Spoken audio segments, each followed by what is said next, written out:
Hey, fellow traveler. Welcome to the Third Eye Awakening podcast, a show where we talk all about spiritual and psychic awakening, magic, the shift from 3D to 5D, star seeds, ascension, multiple timelines, multiple dimensions, the universe, the multiverse, the Akashic records, all the good things.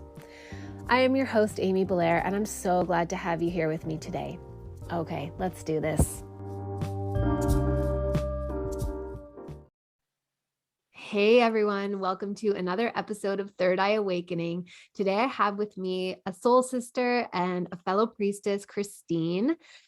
She's in Pennsylvania. She's a mom of two, and she has been going through a very, very interesting awakening journey that I think, if I'm correct, started just a couple years ago. It's not been that long of an awakening journey. Yeah. Yes, it's been about almost 2 years now, like a year and 7 months or so. So yeah. So very fresh. So for context, Christine was in one of my programs, and whenever she would share, and we had a couple of readings, a couple of like private calls together, and whenever she would share things, I was just like, wow, the stuff that's coming through for her is so interesting. The stuff that you are experiencing, Christine, is so interesting, and your way of describing it is so interesting. And I really wanted to have you on the podcast to have a conversation about it, to share. So thank you so much for being here. Thank you so much. I really appreciate it. I thoroughly enjoy listening to your podcasts and everyone that's on there. It's such a wealth of information. I hope anything that comes through today might help resonate with someone else and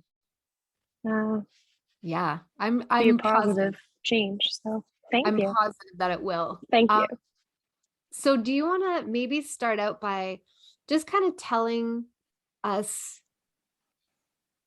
how your awakening felt, like what, like when it happened and what it was like? And because the other thing about your awakening journey is that like it kind of came on like hot and heavy. Like there was no like gentle, slow awakening. It was like kaboom, and she's awake. And like, I feel like you're awake to a degree that would have like had my head spinning. If I had woken up that fast, it would have made me very dizzy. And you're doing a great job at integrating.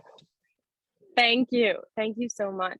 I would describe it the same way. It's a constant need to like anchor in reality and ground and question, use discernment. I'm trying my hardest. I've noticed the level of deception is extreme. It's almost like, when dealing with a narcissist, sometimes you can unravel it to a point and argue it to the heavens, and it's just never going to be right. So it's almost laughable at this point. I guess laughter is the only way you can get through it sometimes. But yeah, just interesting things, like having visualization, sensations of people being around me. And then, I'm just trying to live my life. It's almost like a Truman Show kind of experience. I would describe the initial awakening. That would be probably the kind of mental evaluation of like your life assessment. It just seemed to be like everything at the same time, like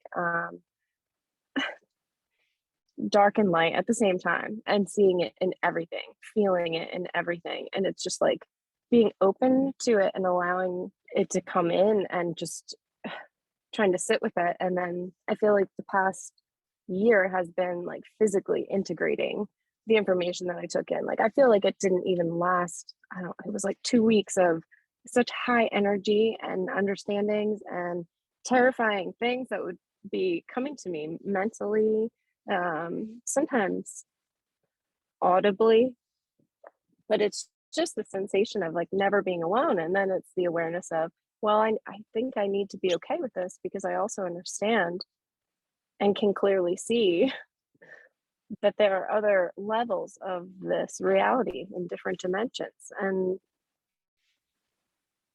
being open to that, I know that I'm supposed to. There's a reason that I'm here, and I know that I've trained in different lifetimes and gathered enough knowledge to be one of the people that is here. But it's almost like reflecting all of your values in a mirror and trying to evaluate, like, do I even know what is real? You know, it's like when you break your mind and fracture everything, and it's sort of like how it felt, I'm sure, for isn't that how it is for everyone? It's a fracturing when you have an awakening, a shock in that time and space, and the energy that is carried in your emotions and your memories and your mind, it all I don't shatters. But I Mhm. really feel like it's to be rebuilt into something else. It's not, you could see it as like a breaking to destroy, but at no point did I feel that I wouldn't be able to rebuild myself, or really felt alone in the sense that I didn't have the strength to deal with this, or that I was actually stronger. I I think that a lot of it, like that shattering feeling, the way it comes through to me is almost like we were living lives in response to a movie screen, and that movie screen was flat and fake. Mm, That the mhm, movie screen like shatters or dissolves or however anyone experiences it. And then you see how much is behind it, but you mm. also don't really have the like consciousness bandwidth or the mental capacity to actually hold that realization. And so you're like, Yes, "Ah," and you try to reconstruct the movie screen, but yes, you can't really because now you've seen behind it. And so it's like this, then after we go through that phase, then it's like this process of like allowing ourselves to see more and more and more of the true reality that's behind the movie screen. yes, yes. Uh, it's just I'm not sure how to introduce this topic into the conversation, but being a mother of two, my children, my daughter is very sensitive, and it's was clear to me. I guess this is probably the catalyst to my awakening at this point, because some of the things that she was saying to me, I could not discredit, and I could not argue. I could not ignore. Um,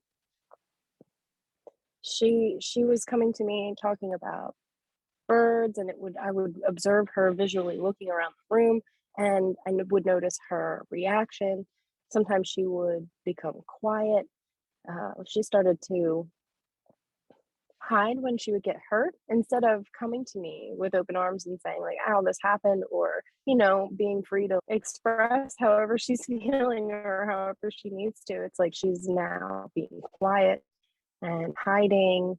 And I noticed these things. And in talking with her, she started to describe a creature that didn't have a mouth and had lots of tentacles, almost like an octopus, she like Mhm. described it as, but it would talk with her in her mind, and she would see things too, like it would show her things. And I sort of that it was coming through in a way and hiding behind an energy that was in our house that I sensed as soon as we moved in. When we moved in, it was 2014, and we were happy about moving in, everything was great. Then we started to do some work in here, like painting and normal things. You hear that when you start to do work in a house, it kind of stirs things up. Um, but I would hear heavy footsteps and whistling, and wake up every night all of a sudden, like waking up quickly, and it's like something woke me up, and then I would always feel like something's behind me, like you know, and I would say to my husband, I really feel like this is a problem. We need to resolve this because I can't live like this. Like there is an energy here that does not want us here or is trying to get our attention. I can't communicate. I was afraid of it. It was a ghost. I was afraid. Um, Now I just understand ghosts to be people. It's not something that's irregular. It's everywhere. It's energy. It's the essence of a person stuck in a time loop. And it's just I wanted to do anything I could to clean that up, contacting mediums and we got to the point where some of the things that my daughter was describing, the medium was also describing, and they did not talk with each other. My daughter was 2. She described that a man was attacked and they hung him by his neck on a rope and put a cloth on his face and hung him from a tree. That's what she told me. She's 2 years old. I mean, Mhm. and it took I could also tell that it took a lot for her to say this to me. Like there was something there trying to tell her not to communicate. And I would often have to encourage her, like, you can tell me. And anything that's here that is scaring you, that you don't want to be here, you have the power to say, but I had no idea what we were up against. But, I did have that mentality and energy always. But it became clear to me that we needed some assistance, and I couldn't communicate and still can't most of the time. But this energy, it seemed to be something I thought was surface level or maybe one dimension, like at one lifetime. But it seems to me that it's something that uh, has been following us for lifetimes. And it's about time that we sort everything out and clear everything out. And um, I feel like my part in that for my family is holding that energy and trying to detach myself emotionally from these stories while also engaging with my family, who I love deeply, which is my core essence, my memories, my everything. It's my family in this lifetime, so it means everything. But also understanding that we have done this before. Yeah. And it's not just this lifetime that we need to be aware of, that we need to be um, directing gently. Yeah. It's like It's they're been a all lot. entangled, right? All like a lot of Yes. these lifetimes are entangled.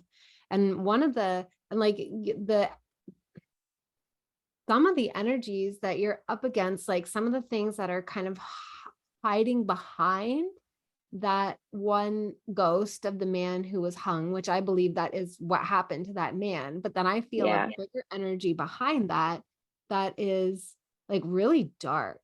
And that's Yeah. the thing it's almost like it was using that ghost to like help interface with your daughter. And when we did an Akashic reading, I guess we did a couple around it. What I remember about it was it very much feels like you and your daughter, like on a certain level, man, this is so hard to describe. And this does not apply to everybody's situation. Um, but you and your daughter and possibly others, it feels like you have, I don't know what to call them. Like, I don't know. I don't want to call them people. I could call them reptilians, but it also feels like more than that. Like I don't really love sort of like putting everything on the reptilians, you know what I mean? But anyway, there are basically these dark souls or dark consciousness beings, I guess, who think that they own you. They own the Mhm. both of you. And like Mhm. they believe that they own you. They believe based on a lifetime that I connected with in Lemuria, the Lemurian times, like kind of probably around the first massacre, I think, in Lemuria, where you were like, I don't know, this like considered the spoils of like war or a massacre. Like it was a rape and pillage and take Mm. the take the women for themselves. And I remember seeing that you were branded on your butt cheek, and then you were like, Yes. I have a birthmark on my butt Yes. cheek. It's Yes. It's yeah. in the shape of a cloud. Apparently, my daughter has also made comments to me that it means I come from the sky. Hmm. She's like, that means you come from the sky. And sometimes she says she wishes she had one. But I know on that deeper level what that means. And so I asked her, why? Why would you? Because what does a brand mean? It means you're owned, right? Like that's marked property, right? But a soul and love energy can never be owned. It 100%. cannot be controlled. It cannot be. And so it's like the realization that that is mental. Even when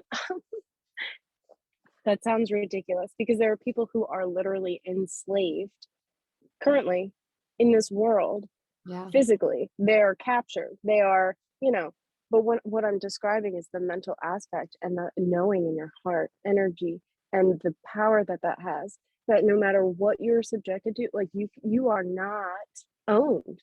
No, nothing can happen to you that Yeah. even even right before you die, if someone is harming you, killing you, you're not. You can trust that you're not in your body. You don't have to absorb that. You go back, you're everything. And if we like treated each other like that, with that understanding of the connection to all and everything, it's Yeah. I understand exactly what you mean. And it's very hard to articulate in language because like it's like the idea that the truth that slavery is an illusion, while at the same time acknowledging exactly like people are experiencing actual literal slavery. yes, And so it's not an illusion as in to say like, oh, if they just realized that they're not slaves, it would all go away. It's way yeah, more complicated than that. The layers yes, of mind fuckery are so deep.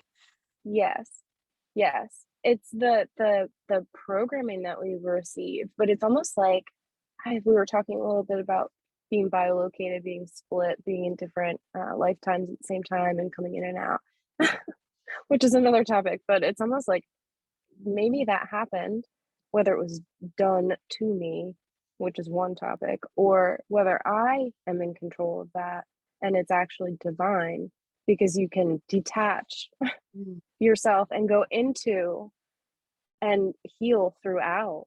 Like you can shift back and forth between, like, it's almost like when a trauma occurs, you leave your body almost. It's a reaction, dissociation, all of that. It's what does that actually mean? Where is that actually going? Because it's being experienced and it's being felt, but can it be transferred and healed at the same time? And therefore shifting all of the timelines that are associated with it, all of the um, threads of lessons of, Yeah. can't you just sort of pick it all up and carry it up in a tote and be like, we're going to clean all this up at the same time? Yes. I believe you totally can. And I believe that like that disassociation that you're talking about is, I mean, on one hand, it's not a bad thing. And I'm definitely not saying like if somebody's experiencing an intense physical trauma that they Oh, have it's to necessary. stay. It's Yeah, necessary. You exactly. literally die. You leave your body. You have to. That's unacceptable. And love would not want you to endure that. Like, that's not God, that's not what is supposed to happen to you. You should not have that pain and harm coming to you.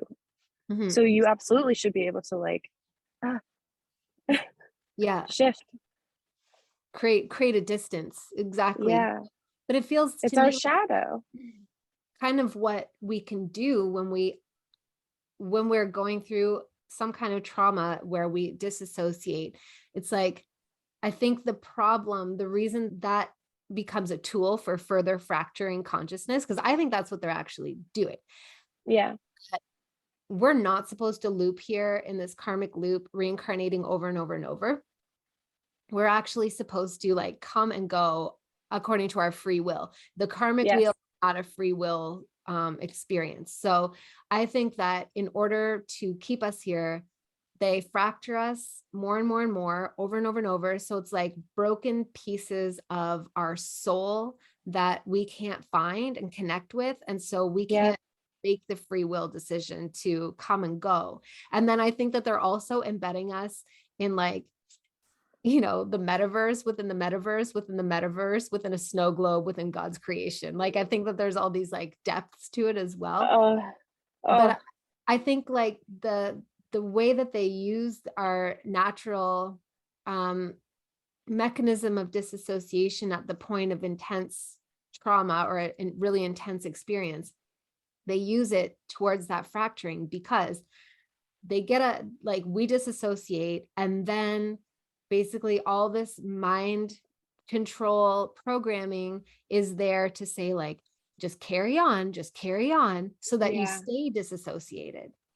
But I think actually the disassociation is so you can be out when the most intense stuff is happening and you can see a bigger picture and be in a higher frequency, and then come back in from that higher vantage point. Like I remember that's kind of how it happened with Killian, was like, obviously the moment of withdrawing life support from your child and watching them die in front of your eyes, very traumatic. And so in the moment while he was passing, I was present, but then afterwards, I totally disassociated.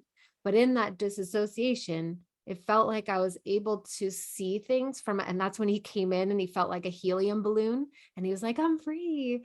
Like, thank you. And so me being able to, I would not have been able to get that message if I had stayed in the like profound grief of Yeah. that experience. Yeah. He gave me a new piece of the puzzle, a new understanding while I was disassociated, but eventually I had to come back into my body and be in the rest of the story. But I was able to bring in that new piece. But I think we're very much encouraged to not actually come back in our body to finish the rest of the story. We just like finish the rest of the story, but from this permanent level of disassociation and like almost like haunting our own lives. You know what I mean? Like we're just ghosts haunting Yes. the It's timeline. our, it's like, I know you hear like shadow work, and we think of our shadow, whether it's over our entire soul, all these different lifetimes, or if it's this lifetime only, or whatever you're thinking. It's you, however you can open yourself and embrace all of it and love yourself and know how loved you are. It sounds so easy. Mhm. Mhm. But through that disassociation fracturing and all this stuff, and you have to do all these things, all the system set up that you have to keep functioning. You have to get up every day. I understand what you mean. It's like this weird, um, well, like first of all, the simplicity, but also the simplicity of the underlying truth that has the ability to heal all of this is that that love is everything. It is us. It is for us. Like we are loved and we are loved and we love. Yeah, Like it's all that that's love. all that it is. I think of it, it's like a visualization. Like I get into space, and it's just like the gases and like the Big Bang, sort of like everything. The energy that created that, it's love. It's unbreakable. It's everything. So it's just, I get super excited sometimes thinking about all the structure of everything, spending time outside, and how everything works, how bees communicate, how birds know where to go, and what an incredible opportunity we all have to be on this planet in this lifetime. But at the same time, more than we are aware, we're battling things on a plane that we can't see.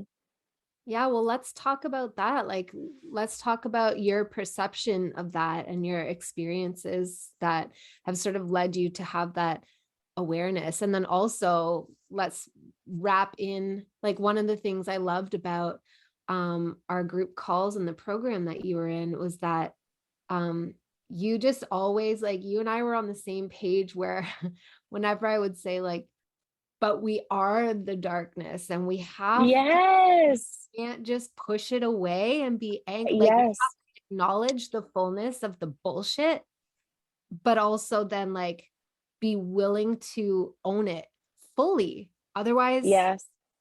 it just perpetuates. Yes. It is us. You can't, yes, it just perpetuates. That's that, what do they say? Spiritual bypassing. But Yeah. it's so much more than that. It literally is the fracture. That is what the division between everything is not accepting it for yourself and evaluating everything. It's just, uh, it's like in that the thought process of what if you were Hitler? What if it was you? What if it was your child, soul, incarnation is Hitler? Yeah. You have to love yourself and love your child. in this lifetime. Yeah. And hopefully you can heal and Right. release Exactly. all of the things that are, because you're here now. That's all you have to do. You can't escape it. And like, And what don't you would you dare try to leave it, because you're just going to keep doing it. exactly. So So, exactly. So like, what are you going to do? Reject your child no, because their soul played like a horrible character role? you You know, can't. That's what perpetuates it. It's yeah. like that. Oh, but it goes so deep, and you can't get in the So way of people's free will. Obviously, it always comes back to that. And it's like, I wish it could just be this way. And it's like my idea of better, or the right way, or what the divine blueprint is of humanity is very likely different than someone else's. That's okay, because it's everything. We're in the multiverse. Everything is true. Everything is possible. It's you can't say no to something, but how do we handle when it's affecting everything on such a high level in our everyday lives? I know you know what I'm saying. It's the mhm. deception of simple things like the English language, and we don't even realize what we're speaking about, the words that we're using, what we're doing with our language. I almost like it's having to function in this world while at the same time wishing I could just like be in the Amazon, laying on the ground, just making sounds and transmuting energy. Like it's like I have to, but I'm really just cleaning my dishes, and it's I honestly think that this is some of the most intense work, and not to like compare in any way. I just say that to sort of express like my recognition that it's very intense to navigate this total duality of being like a normal, yeah, you know, like I'm quote a quote normal rural normal. mom, or you could be a Yeah, normal suburban mom, or a normal like city mom or whatever. And it doesn't have to be a mom, yeah, but basically anybody who your undercover role basically is to be an integrated part of this society, with the realization that this society is so broken. It's yeah, so messed up. And yet we have relationships, we have family members that aren't there yet. They don't see it that way, and they're not ready yeah, to, and it's not our role to force it on them. So we kind yeah, of like play a role that they can like to basically be what they need us to be, while at the same time secretly inwardly transmitting energy and bilocated between multiple dimensions. yeah. Sense. Yes, yes, yes. I feel like often I realize like I'll be having a conversation and be completely looking up, or sometimes I'll just go cross-eyed. Like so I'll be in the thought of something, doing a task, and somebody will come up to me and ask me a question, and I have to start thinking about it, and I realize that my capacity to like process is overloaded, and it's probably because I am in so many other places doing all these other things, like I'm saying, washing my dishes, but really I'm like on the ground in the Amazon breathing and making sound. Like I swear I'm there, and uh, tell Well, me I'm maybe, not. yeah. And I mean, who knows, right? Maybe you have like a literal concurrent other incarnation, because that happens too. I've only seen one of them in the Akashic records, but I think it's because a lot of the time we don't really need to know if Yeah, we like have another avatar currently existing yeah, in this time, or it can also be in the past, right? But like you could be aware of yourself as a person in the Amazon, like lying yes, communion through the root chakra level and like transmuting energies, while also having an awareness of yourself here as a human in this time, in this place, yep, and set of circumstances. A lot to absolutely. mentally It's is a absolutely. And it's a like but I'm getting more and more comfortable with opening yeah, up you to are. that, or like just sitting here in my physical body, and I can open my eyes. I know where I am. I know what year it is. I know what's going Mhm. on. But also I know that I could be anywhere uh, at the same time. But it's just that's amazing. What an incredible, even just the idea of that, like philosophically, which obviously exists, and just the same thing over and over. So that I guess leads me to the same thing over and over. The archetypal stories that we talk about, and being able to sometimes identify when triggers are happening or you're being tested in your life. And you're like, this is literally hell on earth. Like this scene that I'm in right now is hell. Or you could be like, okay, so I'm gonna pull back, be aware of myself, and I'm going to take a deep breath and it's all fine now and I'm gonna walk away. Like just like totally being able to detach yourself from emotionally from things sometimes. It's a very helpful tool. I think uh, unfortunately we have been using it for I guess survival purposes mostly, right? Like having that duality and being able to um, fracture yourself, be in a different body, or like how people describe schizophrenia, even it's like different personalities. What if they're just channeling all these different beings? What if Mhm. they really are seeing all of these things? And then you wonder to yourself, if you have thoughts like this, are you crazy? But what does crazy even Mhm. mean?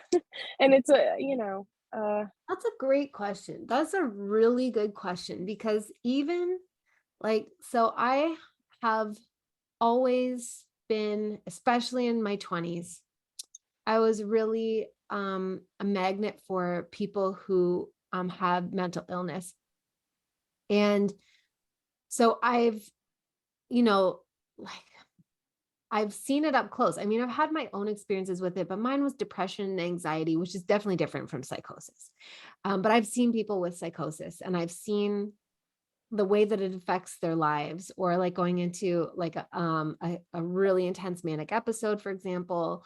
Um, I've known people who are schizophrenic and schizoaffective, and like I've seen them when they're not well or not Mhm. balanced. And that is a really good question. What is crazy? Because really it's just like your brain, your nervous system, your filtration system is, I believe it's like it's not filtering out the things that everybody else's filter out.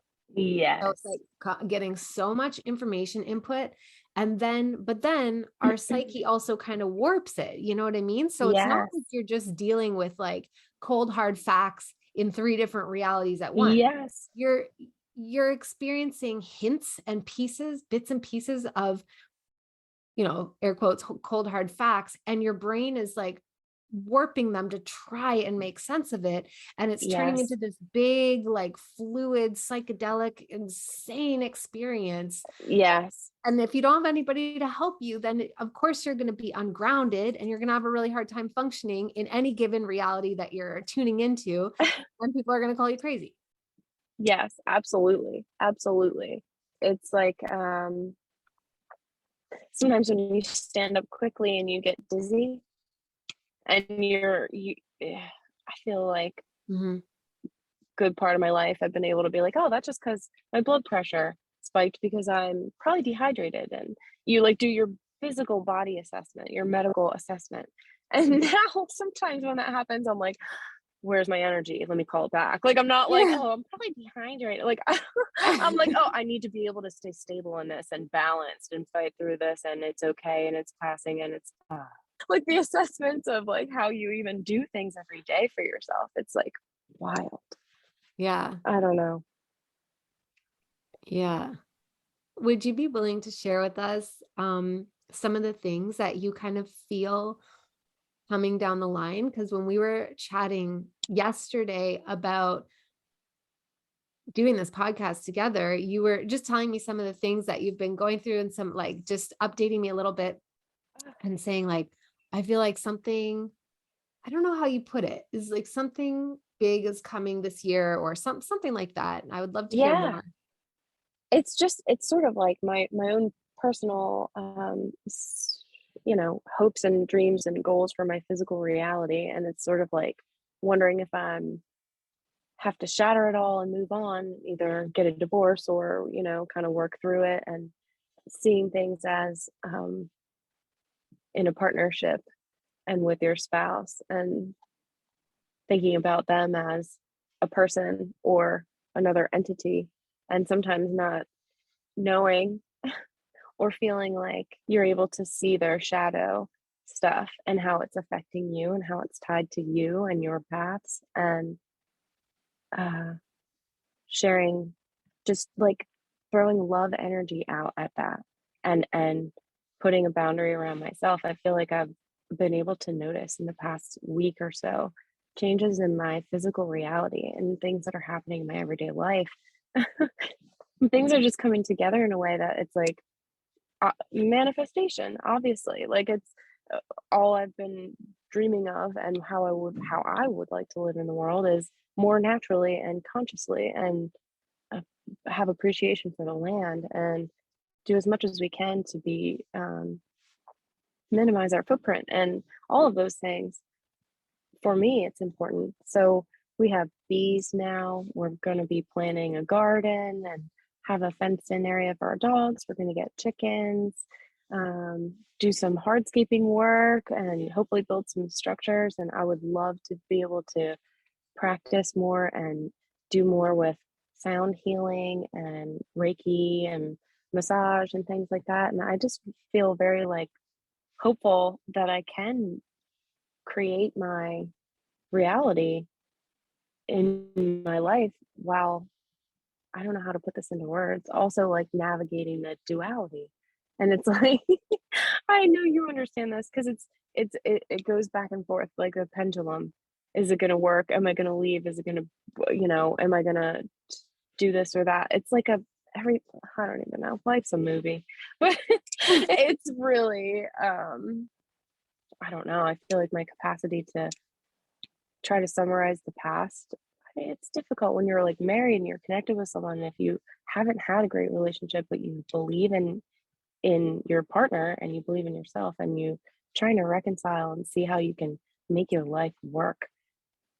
And it's like, is that worth it?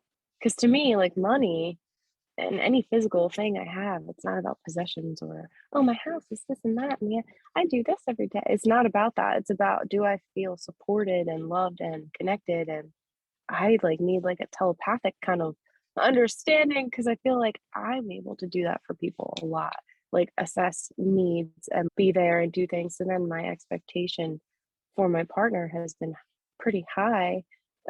I feel like, but I think it's possible to have a positive reality, and I don't know. Mhm. I just went on a tailspin. Please do not use any of that. Seriously, I don't even know what I'm talking about right now because my husband's here. He's unpacking some barn doors, unloading them from his truck, which we needed them.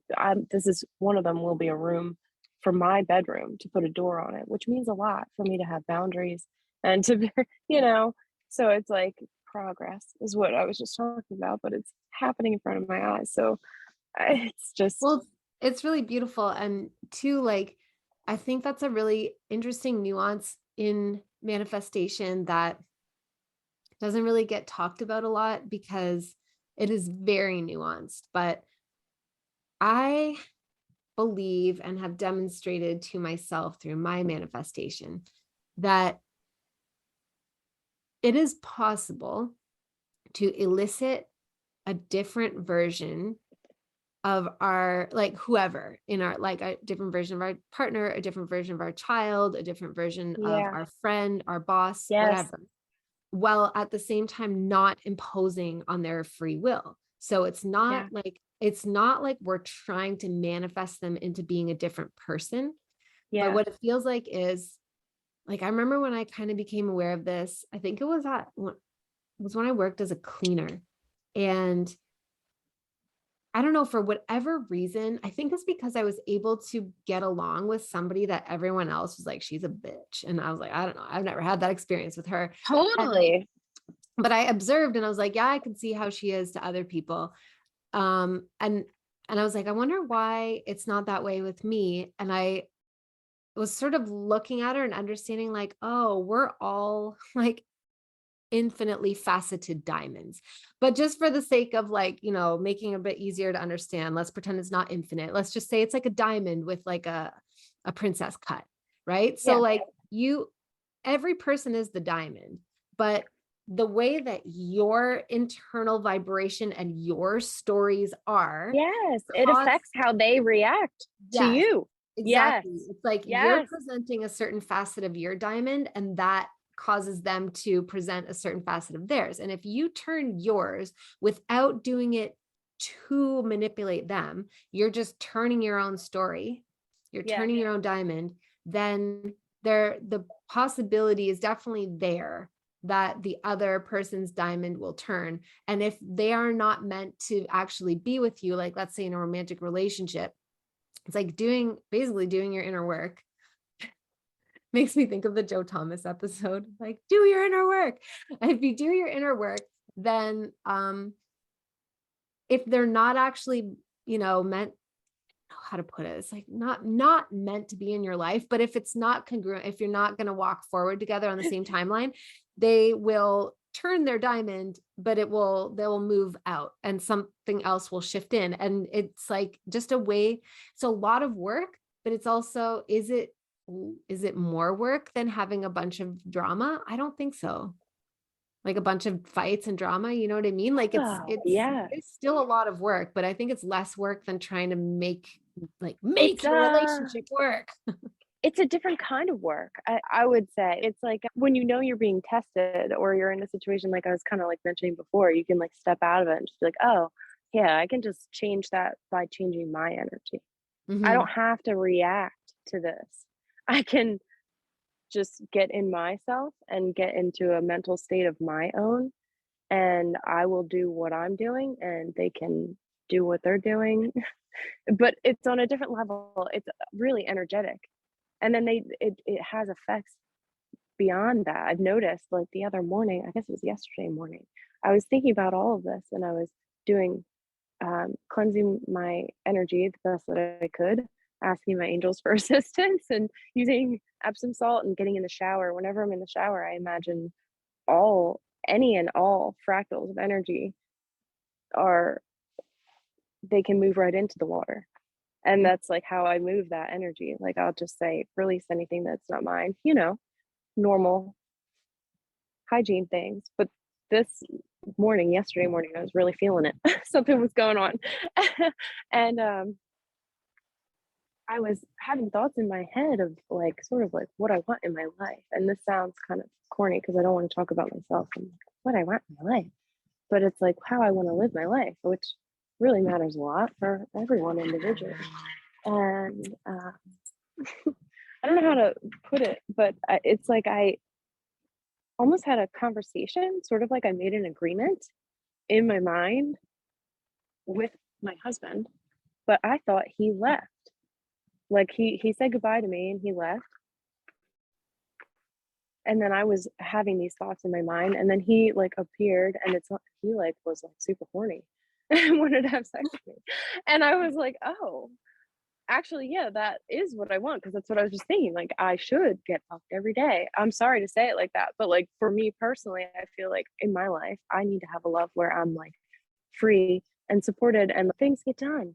And like, I need to have sex every day and feel open and joy and like be able to have positive things and like fuck yes energy only. Like, this is how I want to live, right? And then so he comes back up and he's like, and then I'm thinking in my head, am I making an agreement right now with some kind of energy that I'm transferring through my like root chakra? Is it like, it could be viewed as like scary, like is this a vampire who's just tricking me, is a thought that could come to your head. But then it's also like, no, I believe and I'm going to call in my highest self and his highest self and only like love energy and kind of try to do some high magic, some you know what I mean, because why not if you can, right? It's okay, right? Well, I don't know. totally. And I think like with that kind of magic, because because you were in sorceress. So I really went into like woohoo, differentiating between the magics. And I just feel like as long as we're not like actually trying to project manipulating, controlling thoughts into somebody, Yeah. but we're just adjusting our own energy and talking to our own hologram. Like Yeah. there is such a thing as instant manifestation. And that's an example of you just getting really clear and being like, this is what I want. And this is how, like, this is what I I want. And and I I think feel, my energy was attractive to him. Like he could feel my energy. Something pulled him back up. Like he knew. Right. you know? And it's like, Right. oh, ah, cool. Like I Yeah. can do that. Yeah. And it's like it's high magic that affects the way that we experience our relationships with other people, but it's not done with the intention of changing the other person. It's Yeah. done with the intention of like being a powerful creator within our own experience. And it's such a Yes. subtle nuance, but it's a really, really, really important one. And I agree with you. If we can do that kind of high magic, why wouldn't we? Why Yeah, wouldn't why we? wouldn't I? If it doesn't involve ritual, it doesn't involve sacrifice, it doesn't involve Yeah. manipulation, it doesn't involve Yeah. override of anybody's free will, then why wouldn't we be powerful That's the creators? cleanest thing I've ever heard. It's Epsom salt cleansing, water in the shower with my husband, who I'm married to. Like, that's the cleanest transaction I could ever imagine. The purest, like, ugh, my ears are like tingling. That's another thing. The physical symptoms and signs and like things, like my ears are vibrating right now. I don't know how to explain this. Like my eardrums are like excited. I don't oh well. Oh well. Uh, So good. yeah. I feel like so many really powerful things came out, just really beautiful. I don't know. I think you have a beautiful mind. Ah, I love hearing your shares and I love talking to you. And I think that you, even though your awakening was like relatively recent, I feel like you've integrated it so well and you see and understand the things that are like very challenging to articulate, but I can hear as you're articulating it, I'm like, she gets it. I hope so. And I mean, honestly, if we have some more time, maybe we can talk again and hopefully, that you can assemble this into something that makes sense. But there's a lot we could talk about, and I always appreciate talking with you. Thank Yeah. you so much for sharing your beautiful mind and your experiences. And we definitely have to do it again. Thank you so much. Bye. Bye. Well, that's a wrap. I truly hope that you enjoyed the episode and that you got some good activations, insights, and inspirations from what was shared today. I want to remind you that you can review the show on Apple Podcasts for a chance to win a free 45-minute Akashic Records reading with me to be shared on the show. Just remember to screenshot your review before you submit it and send it via email to amy@thenorthstarguidance.com to be entered into the monthly draw. I want to thank my Patreon members from the bottom of my heart for supporting this show. You guys, you cannot possibly know what your support means to me. Seriously. If everything else in my business had to be shut down, the podcast is the thing that I want to keep going, and your support means that it can keep going. On Patreon, I share bonus conversations, gifts from my guests, weekly dope-ass energy reports, quarterly group hug calls, and more. To become a supporter, use the link in the show notes and head on over to my Patreon. And I want to give a shout out to May, who edits all of these podcasts, as well as the Goddess support team for all that they do to keep this operation running smoothly. Finally, I want to thank you, beautiful listener, for the valuable currency of your time and attention. I do not take it for granted. You are a powerful creator, and may everything in this podcast serve you in your highest creations. Your listenership means the world to me. Truly, truly. Without you, I would just be talking to myself. So, my beloved listener, have a beautiful day or night wherever you are, and I will catch you on the next episode.